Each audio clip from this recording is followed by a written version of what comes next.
This is highly anticipated for more than one reason. Yeah, from a purely athletic standpoint, these are the best two competitors on this event. You know, TJP, I've used it tonight, the term bag of tricks. Nobody probably has a deeper bag of tricks than TJP tonight. Like you said, been in the game a very long time, since he was a kid, traveled the whole world, been in there with everybody, including Douglas James once already. So rule sets aside, I don't think he's going to be surprised by anything tonight. Yeah, and he's legit wrestled for some of the biggest companies in the world, WWE, New Japan, CMLL, and he's impressed in every single organization he's competed in. First time in a Natural-Born Killers ring, Douglas James and Filthy Tom Lawler had the match of the night. You got to like that. TJP showing some really educated technique there with that inside leg kick. Yeah, Douglas James, he's a purple belt in jiu-jitsu. TJP, he's just so fluent. He's just so proficient in submission wrestling. He's just so athletic and so quick. He can trick a purple belt in jiu-jitsu. He can tap Douglas James out. That's a distinct possibility in this matchup. That's one of the only ways to win. You definitely got it. That's wearing on everybody's mind. DJ really focused here. Both guys know each other so well. Really want one back from that draw. You see DJ very fast. Big full scoop up and under. Trying to work into the guard, but there you see the speed. TJP in the scramble is where you're going to see a lot of the athleticism. Now look at that. Man, quick. I think he was actually going for a standing octopus hold, but Douglas James causing TJP to lose his balance a little and not be able to fully cinch in the hold. That might have been a blessing in disguise that the balance was lost there as Douglas James. That would have been an early out, and he would not be happy with that. Yeah, we were talking about the Brazilian Jiu-Jitsu background of Douglas James. He is also an undefeated amateur kickboxer back in the day. He had 15 amateur and pro MMA fights. That is where he's at the advantage against TJ Perkins, at least in this matchup. Absolutely. You would want to see him move more towards the feet.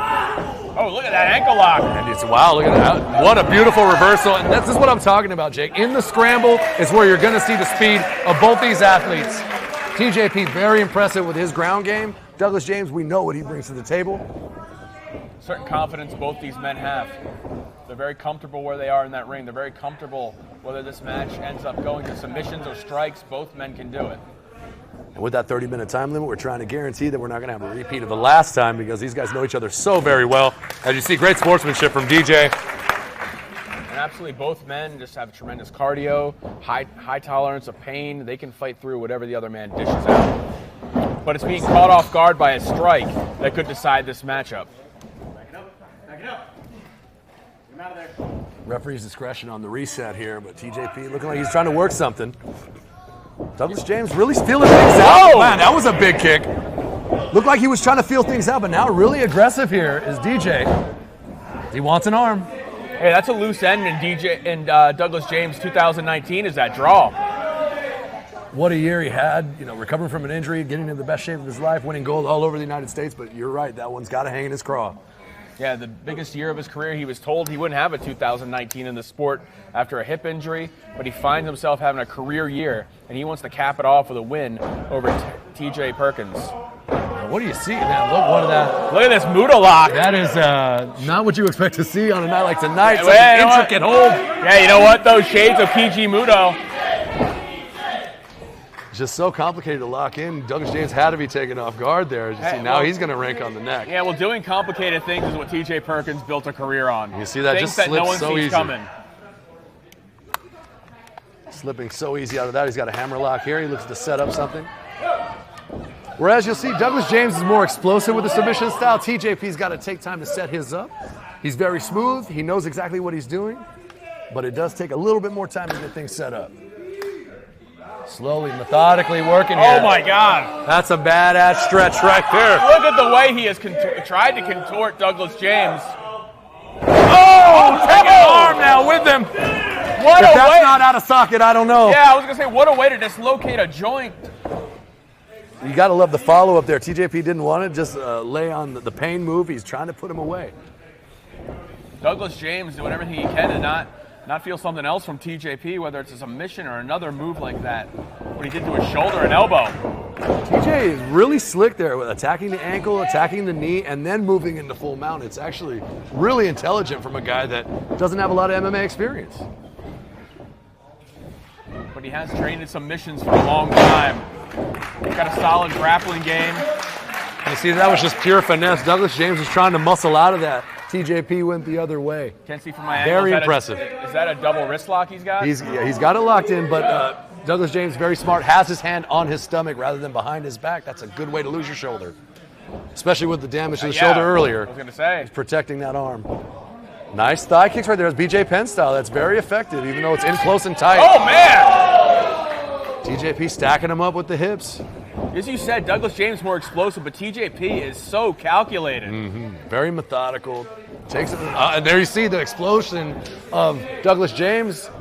It's that quick. Triangle locked in. Omoplata. So he's going for a crossface. He can lock it in. TJP really smart, getting his head out of the way while protecting that shoulder, looking to roll forward, as you see, to get the pressure off. But that's the problem in the scramble. Both guys too fast. As you see, some colorful language, some frustration coming. Looks like TJP's got the ankle hooked, he's got the leg hooked, but instead he goes right back to that double wrist lock. You know, and this right here, this is all on Douglas James' shoulder. You know, not a lot of it looks like you're isolating the elbow, but that crank is all on the shoulder. A little hand fighting in here. Oh, look at the extension. Oh, look at Douglas James, explosive once again with a snap German suplex. Rocks TJP's world. An incredible follow-up with that shot. And you see now throwing some leather here in the corner. As you said, wow, big kick. You said he would have the advantage in the striking department.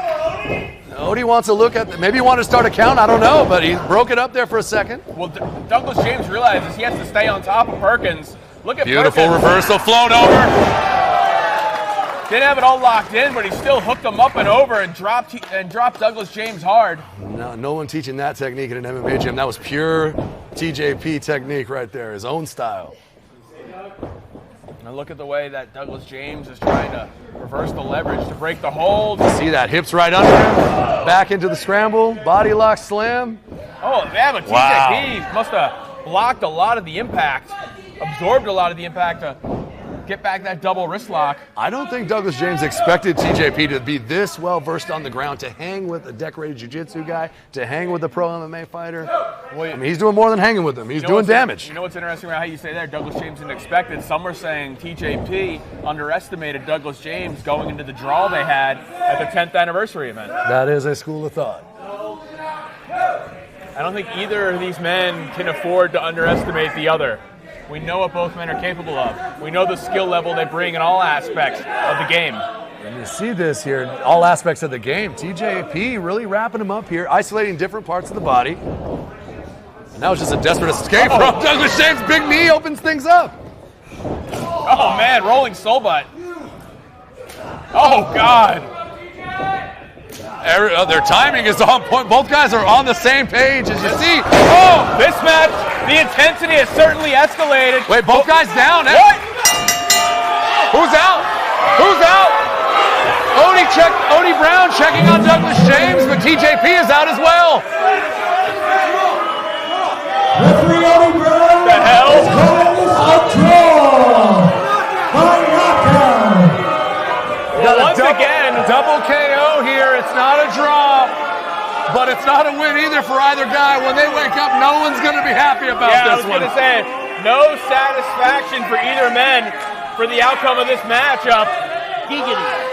You know, and you got to feel for Odie. He made the right call. Both guys are out, but his initial decision of only checking Douglas James might have confused everybody here. TJP is just as incapacitated. You know what, though? He might have just saw one look at TJP and realized he was out.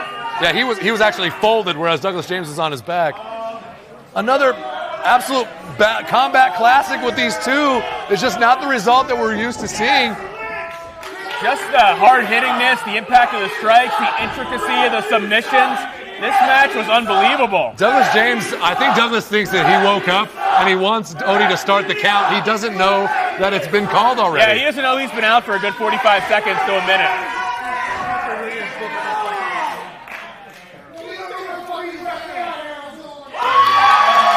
Wait a second here. I concur. I know both guys are ready to go. I get it. It's the referee's discretion. He's looking at the safety of the competitors, but I agree with the crowd. I mean, Odie, if they're good to go, restart it. 9 more minutes, like I said at the anniversary event. Let these guys finish what started back in June. The crowd is absolutely bonkers right now over Odie. This is just a decision he had to make in the moment. But he's got a big one here. Should he just restart the action? Why not?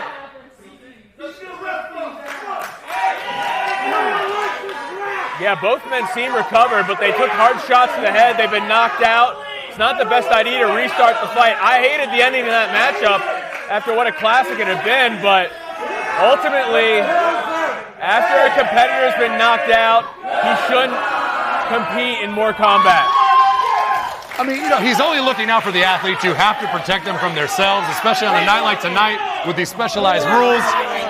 But I mean, man, who expected a double knockout to occur tonight, especially in our match of the night? But once again, the issue is yet to be settled between TJP and Douglas James.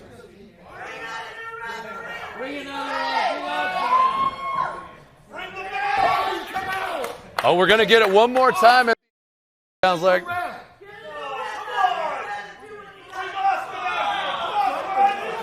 Twice now, these two have battled without a conclusive finish, something to satisfy their competitive need.